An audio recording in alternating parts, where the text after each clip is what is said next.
Heto na nga po mga Kawan Stories, matapos nga po ang mapabalitang kukunin ng Golden State Warriors ang 6'10" forward na si Davis Bertans. Marami nga po ngayon ang napapaisip kung fit nga ba ito sa playing style ni Coach Steve Kerr o hindi. Well, basically, pwede nga itong gamitin ni Coach Steve Kerr na sentro kung gagamit sila ng small ball lineup ka-partner ni Draymond Green. Nangangahulugan lamang nito, mababang kunan naman si Kevon Looney. Tara't talakayin natin yan at pag-usapan ng update kay Jonas Valanciunas na magiging bagong sentro posible para sa Los Angeles Lakers. Pero bago yan, please don't forget to hit the notification bell at mag-subscribe sa aking channel.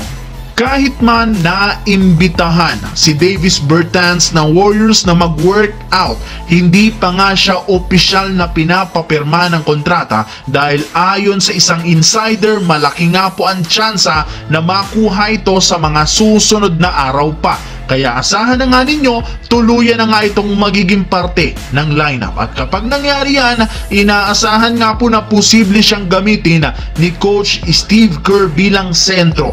Para nga sa kaalaman ng lahat, si Davis Bertans nga ay isang 6'10" forward. Nag-average ito sa Hornets ng 6.7 points at 1.4 rebounds a game. Pagdating naman sa Golden State, maaari nga itong gamitin bilang sentro sa tuwing gagamit si Coach Kerr ng small ball. Sa madaling salita, posible nga pong mabangko ang kanilang dating sentro na si Kevon Looney. Well, habang tumatagal, bumabagal at hirap nga daw itong makipagsabayan sa ilang mga modern big man. Kaya mas mabuti nga daw na gamitin nila si Davis Bertans. Samantala, alam naman nga ninyo na bagong head coach ang Los Angeles Lakers na si JJ Redick ang nagsabi kung merong isang bagay na mapapa-improve ng kanilang lineup ay ang pagkuha ng isang bagong sentro. At simula nga po nang lumabas ang balitang ito, marami nga po mga nagsuggest na mga fans na kunin